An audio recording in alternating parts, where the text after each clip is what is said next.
Tout le monde s'entend ici pour dire qu'il y a des problèmes quelque part. Le problème, c'est que il y a tellement d'angles différents qu'on peut se sentir extrêmement impuissant. Par où on commence? Par quoi on commence? On fait quoi? Bon. L'idée, puis c'est clair que le problème ne sera pas réglé en un jour non plus. Il faut commencer, il faut cibler un certain nombre de choses, puis faire peut-être une pièce à la fois, mais avec une vision, ce qui manque actuellement. Il n'y a pas de vision du tout dans le système aussi. Moi, nous, ce qu'on a commencé à faire, d'abord, ce qu'on s'est aperçu dans notre pratique, c'est qu'il existe un déficit énorme d'informations des citoyens sur leurs droits. Alors, nous, on a commencé tout de suite, non, pas tout de suite, ça fait 15 ans qu'on fait ce projet-là, mais on a mis en ligne un site que vous avez ici qui s'appelle Vos droits en santé. Pour y avoir accès, c'est vosdroitsensanté.com, qui vise à renseigner les citoyens. Vous pouvez aller sur la page d'accueil en bas, là. Alors, donc, juste renseigner les citoyens sur l'ensemble de leurs droits par rapport au système de santé. Moi, je pense qu'il est important qu'on fasse de l'empowerment des citoyens. Oui, il y a beaucoup de gens qui ont des difficultés à lire et tout ça, mais il y a beaucoup de gens qui savent lire aussi, puis beaucoup de proches aidants qui accompagnent quelqu'un, puis qui disent, mon Dieu, comment ça que ça se passe de même? Où on peut trouver l'information? Comment on peut se défendre? Alors, moi, je pense d'abord beaucoup, la première étape, là, d'abord de renseigner l'ensemble des citoyens sur leurs droits par rapport au système de santé. Il y a tout un empowerment à faire là pour expliquer aux gens au moins comment ça doit, au moins comment ça fonctionne, puis surtout comment faire pour avoir accès à leurs droits. Il y a un deuxième niveau d'action qui est important, puis ça, on est à la base, là. On n'est pas sur une réforme en particulier, mais tout le monde le dit, c'est l'organisation politique de ça. Il ne faut pas se le cacher, là. OK, la santé, si on veut se la réapproprier au niveau de la société, il faut mobiliser l'ensemble des organisations pour qu'on parle d'une seule voix quelque part, qu'on soit capable de faire un contrebalance. Parce qu'actuellement, avec la réforme du projet de loi 10, il n'y a plus de contre-pouvoir à l'intérieur du système de santé. Il n'y a plus personne qui va dénoncer rien nulle part. Attendez-vous plus à ça, là. Il n'y a plus de... Alors donc, il faut créer un autre contre-pouvoir. Le pouvoir des comités d'usagers, justement, il est tout à fait insuffisant. Ces comités-là ont besoin d'être repensés complètement dans leur manière d'être organisés, de fonctionner, leur budget, leur autonomie et tout ça. Alors, donc, c'est clair qu'il faut déborder ce cadre-là, puis il faut que ce soit l'ensemble des organismes intéressés par les questions de santé, incluant les organismes des droits, les aidants, les professionnels, l'ensemble. Il faut remobiliser tout le monde, puis après ça, se faire une plateforme de revendication. On commence par quoi? Aussi parce que tout ce qui a été dit ici est tout important, aussi pour tout le monde aussi, mais on commence par quoi? Il y a des choses majeures. D'abord, il faut arrêter de mettre une scène de plus dans le système de santé. Alors ça, c'est un puits sans fond. Ça serait honteux, je vous le dis, puis ça va être les barricades sur lesquelles on va monter, si l'entente avec la FMOQ prévoit encore qu'on paye encore plus pour que les médecins aient un accès adapté, aient des équipements et tout ça, si on dépense encore un sou de fonds publics pour favoriser encore l'accès aux médecins, c'est honteux. Il faudrait qu'on monte sur les barricades pour arrêter ça aussi. C'est un puits sans fond. Okay? Puis jusqu'à maintenant, ça n'a pas généré d'accès. Alors, il faut qu'on revoie la rémunération des médecins, le statut des médecins dans l'établissement de santé. C'est aberrant aujourd'hui qu'un médecin peut faire ce qu'il veut dans l'hôpital, sans imputabilité en termes de coûts, en termes de quoi que ce soit. Ça, c'est des choses majeures là, qui sont peut-être prioritaires. Autrement dit, qu'on regarde de quelle manière, vu qu'on paye pour les services médicaux, de quelle manière on les contrôle. Il n'y a pas d'indice de performance, il n'y a pas d'imputabilité, il n'y a rien, nulle part là-dedans. Alors, donc, c'est clair que ça ne dessert pas la population. Les ententes syndicales qu'on a fait avec les médecins, le gouvernement n'a pas défendu les intérêts de la population là-dedans. Donc, on n'a pas du tout la contrepartie qu'on aurait dû avoir. Puis, écoutez, puis ça fait des années aussi. Alors, donc, c'est clair qu'il faut qu'on travaille de ce côté-là à développer, je pense, la priorité 1, là, en sortant d'ici, ça serait de développer une organisation. Nous, ce qu'on s'était forcé de faire au fil des années, c'est d'essayer de développer, d'offrir des services juridiques à ces organisations-là aussi. Parce que, oui, les procédures juridiques sont longues, mais de temps en temps, ça reste un outil qu'il faut qu'il soit accessible et disponible pour les gens qui veulent aussi défendre un certain nombre d'enjeux de société aussi. Il faut qu'on soit capable, au besoin, d'y aller. Avec toutes les limites que ça a, puis c'est difficile, puis tout ça, mais je pense qu'il est important aussi que dans le coffre à outils des gens qui font de la défense des droits, ça devient un outil qui doit devenir disponible. Il ne faut pas renoncer à ça, parce que dans certains cas, c'est utile. Regardez ce qu'on a fait avec Saint-Charles-Borromée, regardez ce qu'on a fait dans une série d'autres situations aussi. Puis ça reste aussi un moyen de pression sur le pouvoir. Parce qu'évidemment, demandez-vous quelle poignée vous avez pour essayer d'influencer le gouvernement. Actuellement, il n'y en a pas gros. Pas beaucoup. OK? Puis on en a moins encore avec la loi 10. Alors, c'est clair qu'il faut se donner des moyens d'action, les repenser.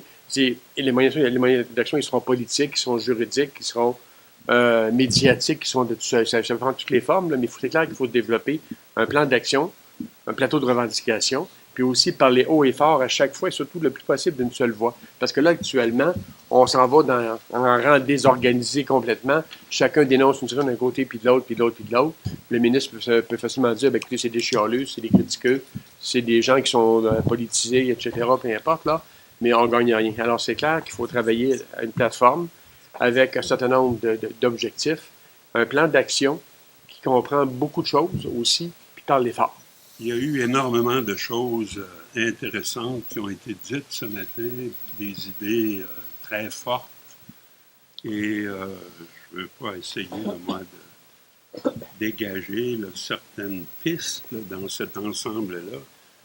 Ce qui m'apparaît par contre extrêmement inquiétant, c'est que l'idée générale qui se dégage, c'est que ça ne va vraiment pas dans notre système de santé et que pendant qu'on constate cette situation-là, on est confronté par des projets de loi qui vont en sens contraire de ce qui est exprimé ici ce matin.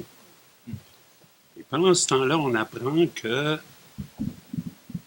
sur le projet de loi 20, entre autres, et ça peut toucher le projet de loi 10, la loi 10 également, et ce qui s'en vient par la suite, le ministre est possiblement et probablement, fort probablement, en train de négocier avec la Fédération des médecins omnipraticiens. Alors que son projet de loi est devant l'Assemblée nationale, devant une commission. Moi, ça m'apparaît tout à fait inacceptable. C'est une démonstration de mépris à l'endroit de tous ceux qui ont pris le temps d'examiner ces projets, de faire valoir leur point de vue. On met ça de côté, on le fait en cachette, alors qu'on dit qu'on veut on prône la transparence. C'est ce que le premier ministre disait dans les premiers jours suivant la formation de son gouvernement. Et voilà qu'on négocie en catimini. Et si on se reporte au passé, on sait que les ententes conclues entre le ministère de la Santé ou les ministres de la Santé et les fédérations, on n'a jamais connu publiquement quel était le contenu de ces ententes.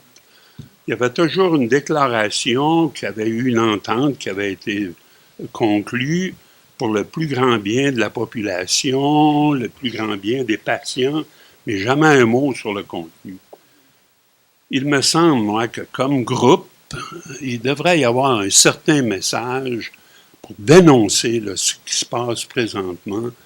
Et il me semble que la population a le droit de savoir, s'il y a une négociation en parallèle, quels sont les objectifs qui sont poursuivis de part et d'autre, de la part du gouvernement et de la part des fédérations, et par quels moyens on entend atteindre ces objectifs-là.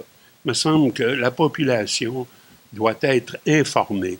On est là vraiment dans une situation où on parle de quelque chose de fondamental. Le projet de loi 20 est un projet structurant qui va avoir des effets permanents sur le système. Et on sait fort bien qu'une fois qu'on s'engage dans une orientation, c'est très difficile de revenir en arrière et de changer le cours des événements. Alors moi, il me semble qu'il devrait y avoir un message clair qui se dégage de la discussion que nous avons eue ce matin. Autrement, tout ce qui est dit, qui est extrêmement intéressant, si ça reste en vase clos, ça n'aura que très peu d'effet. Moi, 2-3 idées fortes qui me semblent pertinentes d'évoquer. La première, c'est la loi 10, là, qu'elle nous plaise ou qu'elle ne nous plaise pas, présentement, elle est adoptée. Et je ne vois pas comment on va pouvoir revenir en arrière. Donc, et d'une part. D'autre part, on sait que pour la rémunération des médecins spécialistes, dans le fond, par l'étalement sur plusieurs années, on a verrouillé le système pour les 7 prochaines années, à toute fin pratique. C'est 7 ans ou 9 ans sur lesquels ça a été étalé. Alors, c'est bien verrouillé. Et si Mme Lamarre a raison à l'effet qu'il y aurait une nouvelle... C'est 7 ans? Non, dans 2 ans, on prend les négociations. Oui, mais l'étalement, là. Ah oui, l'étalement, mais ça, c'est pas la Oui, nouvelle entente. oui. Non, Mais je veux nouvelle dire, mais entente. on a... L'étalement de l'ancienne Mon point- entente, mon mais il y a point- une nouvelle entente. Mon point, c'est que sur le plan budgétaire, on sait déjà, puis les modes de rémunération par rapport à ce qui a déjà été étalé, que c'est fixé pour 7 ans. On n'a rien acheté en contrepartie. Non, il se pourrait que dans 2 ans, On n'a rien acheté On en rachète. contrepartie. On n'achète encore rien. C'est ça. Et là, s'il y a une nouvelle entente qui intervient avec la FAMOQ derrière des portes closes, ben, ça risque d'être verrouillé encore. Moi, c'est pour ça que maintenant, on est dans l'après-loi 10 et peut-être dans l'après-loi 20. Moi, je pense que, par contre, on ne peut pas se contenter de vouloir confronter, entre guillemets, les fédérations médicales. Moi, je suis plutôt d'avis que ce qu'il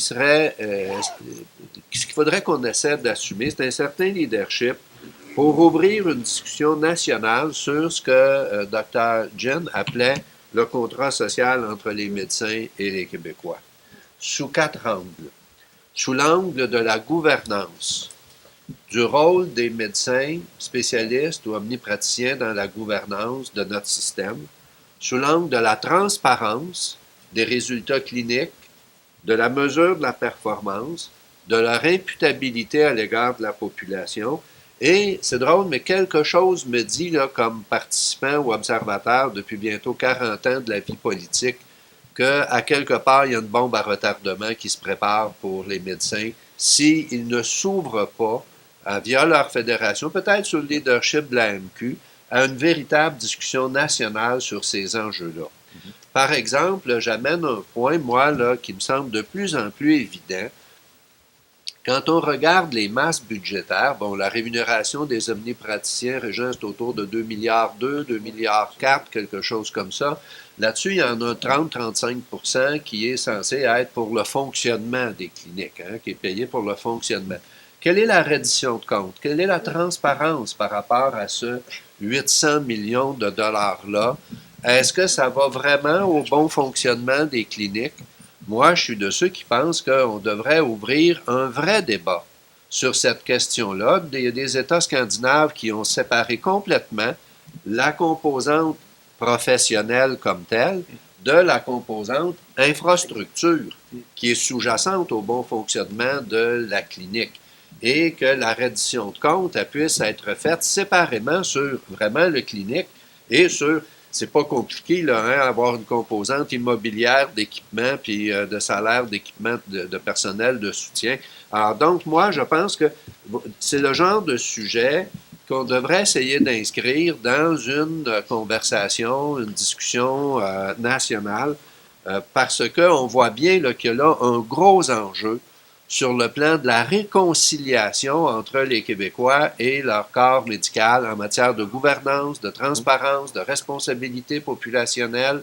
Et je pense qu'on serait mieux pour un débat là-dessus. La deuxième idée principale, moi, je reviens sur le point que, pour moi, Régent évoquait le décrochage de la population.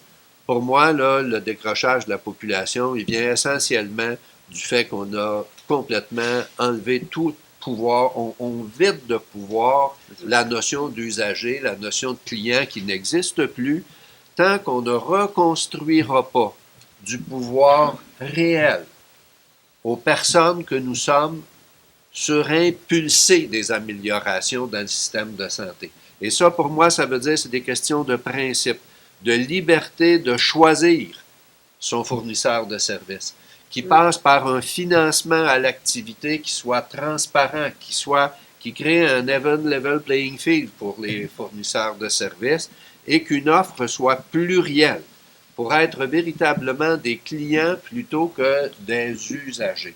Moi, je pense que tant qu'on n'attaquera pas de front ces deux questions-là, toute la question de l'imputabilité, de la responsabilité collective des deux grandes fédérations médicales à l'égard de la transparence, de la gouverne des cliniques, etc., d'une part, et d'autre part, de donner plus de pouvoir, de redonner du pouvoir aux individus, aux personnes que nous sommes, ça va être très, très difficile d'avoir des changements.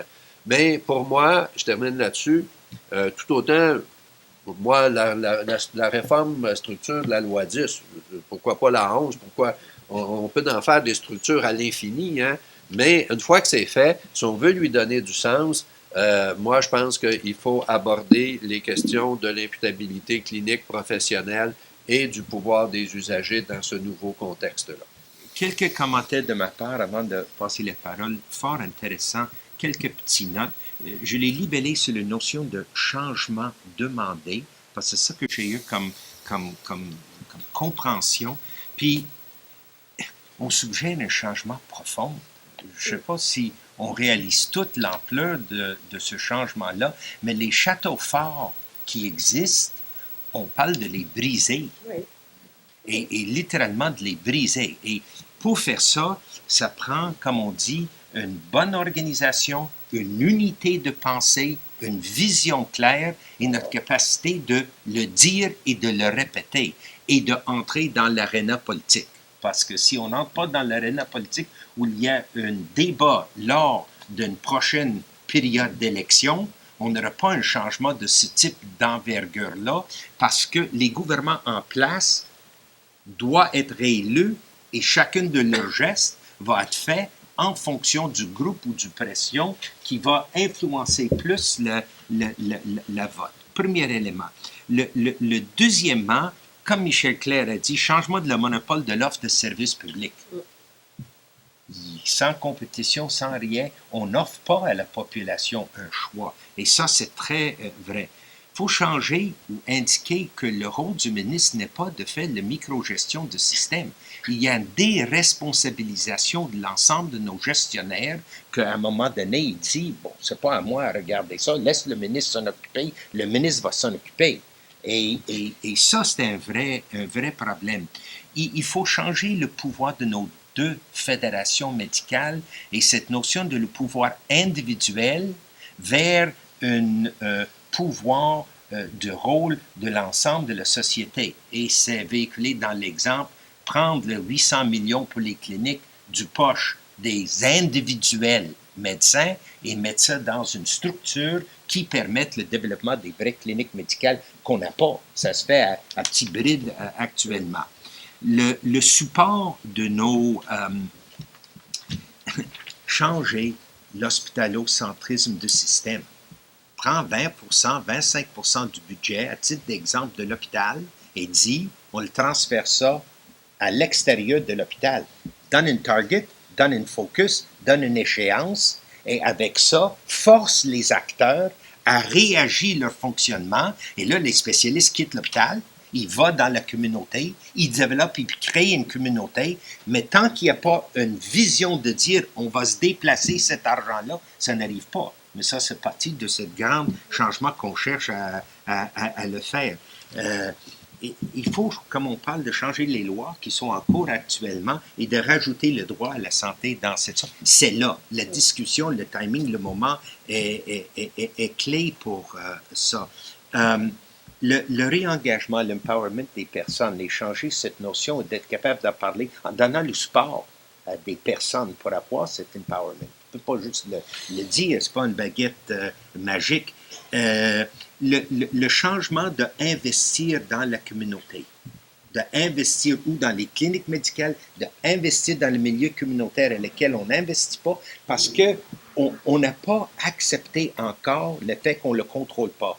Moi, j'étais à l'agence, on donnait 120 millions. Si on donne l'argent, on veut le contrôler. Le milieu communautaire dit, on veut avoir, nous, le choix de faire ce qu'on juge nécessaire. On ne veut pas être dicté. Et c'est ça qui est le dilemme. Sauf la rentabilité du milieu communautaire, pour moi, l'agence, c'était 1 à 4. Pour chaque dollar dépensé, j'avais 4 dollars de service pour l'île de Montréal. C'était 1 à 4. Mais je n'étais pas capable de sortir plus de l'argent qu'on avait déjà à le supporter.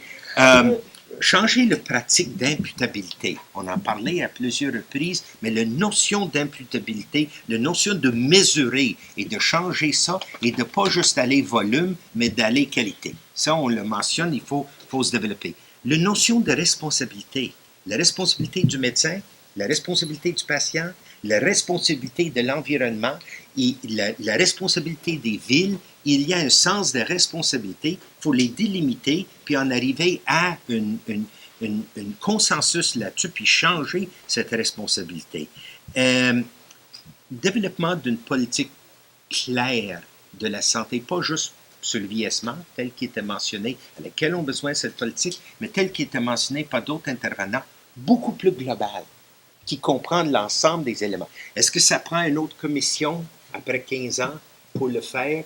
Est-ce que ça prend un autre type de forum? Est-ce que ça prend un regroupement extrêmement fort? Je me rappelle qu'on avait le Fonds commun de nos deux grands syndicats, puis les autres syndicats, le rôle que ça jouait. Est-ce qu'il y a un front commun possible qu'on puisse développer dans notre demande? Alors, voilà les quelques commentaires de résumé. C'était très, très, très riche ce matin. Je vous dis, je trouve ça quand même exceptionnel. Merci de vos interventions.